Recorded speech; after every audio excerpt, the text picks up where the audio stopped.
Brigitte Bardot was known as a blonde bombshell who launched into stardom in the 1956 film And God Created Woman. She didn't just make a movie, she changed the course of an entire town's history and cemented herself as one of cinema's most captivating icons. The French Riviera had long been the playground of the rich and famous, but perhaps no one transformed the sleepy village of Saint-Tropez into the glittering hotspot we know today quite like Brigitte Bardot. Born in Paris in 1934, Brigitte Anne-Marie Bardot rose from ballet student to international sex symbol, revolutionizing female sensuality on screen and becoming the embodiment of the liberated 1960s woman. With a tousled blonde hair, signature pout, and carefree bohemian style, she became known worldwide simply by her initials, BB.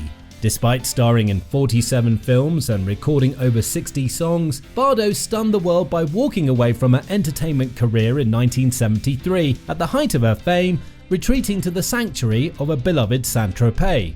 What many don't realise is that beyond her film legacy, Bardot's net worth of approximately $65 million stems not just from her acting and modelling career, but also from a savvy real estate investment. While her collection of homes wasn't as vast as some Hollywood stars, each property she owned reflected a unique aesthetic and desire for privacy, places where she could escape the relentless attention her fame brought.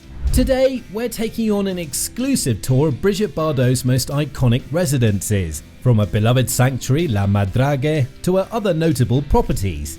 We'll also explore how these homes not only served as retreats from public life, but also became extensions of her legendary persona. Let's begin our journey into the private world of one of France's most fascinating cultural icons. Our tour begins at Bardot's most famous residence, La Madrague. Nestled on the southern perimeter of the ultra-exclusive Le Parc de Saint-Tropez community, this former fishing house was purchased by Bardot in 1958, just as her star was reaching its zenith. The name La Madrague refers to a traditional fishing technique used in the Mediterranean, a fitting name for this waterfront property that would become Bardot's primary sanctuary for decades to come. What makes La Madrague so special isn't its size or opulence, it's the property's direct access to a small private beach and its understated charm that perfectly match Bardot's bohemian sensibilities. Surrounded by lush gardens to shield it from prying eyes, the villa sits just steps from the azure waters of the Mediterranean, allowing Bardot to indulge her love of seaside, living away from the public eye. The property itself features a rustic Mediterranean architectural style with whitewashed walls, terracotta tile roofs, and wooden shutters painted in the region's characteristic pale blue. Inside, the home maintains a casual elegance with a mix of traditional Provençal elements and personal touches that reflect Bardot's eclectic taste, from antique furniture to mementos from a film career.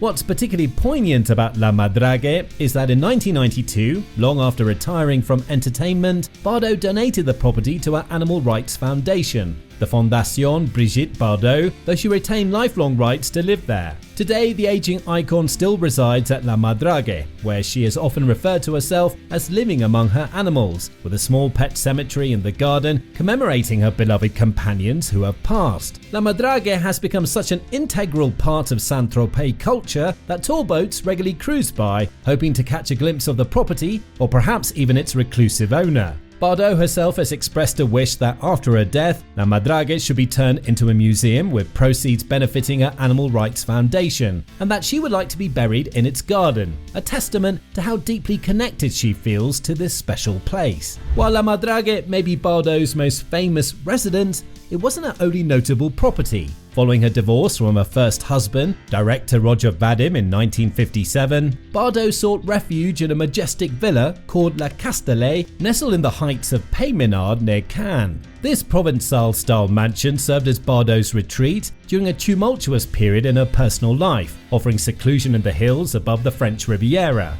After acquiring La Madrague the following year, La Castellet became a holiday residence throughout the 1960s before she eventually sold it. What made La Castellet special was its perfect blend of historic charm and luxury. The property featured distinctive elements like a dining room with a 16th century fireplace and exposed wooden beams, creating an atmosphere of rustic elegance. Standing in stark contrast to the beachside informality of La Madrague, La Castellet offered Bardot a different kind of escape, one surrounded by the lush Provençal countryside rather than the sea. Though no longer in Bardot's possession, Le Castellet was listed for sale in recent years through Christie's International Real Estate, commanding a multi-million euro price tag and still trading on its connection to the French icon. The property serves as a reminder of Bardot's preference for homes with character and history over modern mansions. Before settling into a more reclusive lifestyle, Bardot was known as the quintessential party girl of the French Riviera, and her choice of a spacious 14-bedroom villa reflected that earlier chapter in her life. This expansive estate, sometimes referred to as Villa Octopussy in some reports, showcased a different side of Bardot's taste in properties. The villa featured immaculately landscaped gardens, 2 heated swimming pools, a 16-seater jacuzzi, and even its own vineyard.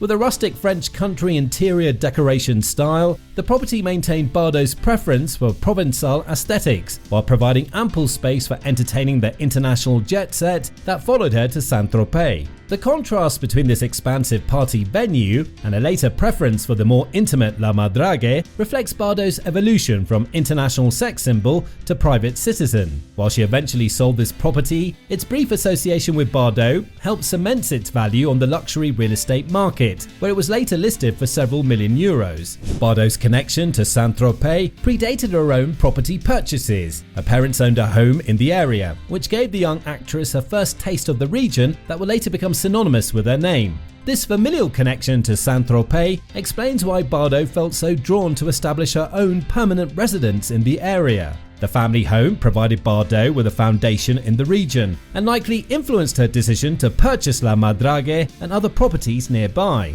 While less is publicly known about this particular residence, it represents an important chapter in understanding how Saint-Tropez became Bardot's spiritual home. Bardot's influence on Saint-Tropez extended far beyond her own property holdings. Her presence transformed the once quiet fishing village into a magnet for celebrities and the ultra-wealthy, dramatically impacting real estate values throughout the region.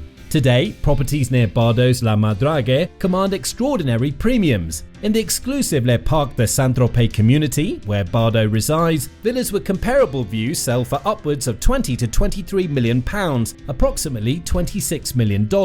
Neighbouring residents include LVMH CEO Bernard Arnault, Hotel Ritz Paris owner Mohammed Al Fayed, and Indian steel billionaire Lakshmi Mittal, a testament to how Bardot's choice of location helped establish one of the world's most prestigious residential enclaves. The ultimate status symbol for visitors to Saint-Tropez has become proximity to Bardot's legendary home. Luxury rental villas advertise their location in relation to La Madrague, with some like Villa Felicia boasting of being just 50 meters from Bardot's property. This real estate phenomenon demonstrates how a single iconic resident can permanently alter a location's desirability and market value. What makes Bardot's homes particularly fascinating is how they reflect her evolution from global sex symbol to reclusive activist. In her earlier years, her property served as backdrops for glamorous parties and photo shoots that captured her carefree spirit and reinforced her status as the epitome of French Riviera chic. However, following her retirement from entertainment in 1973, Bardot's relationship with her homes, particularly La Madrague, changed dramatically. The property became less of a social venue and more of a sanctuary where she could pursue her passion for animal welfare away from public scrutiny.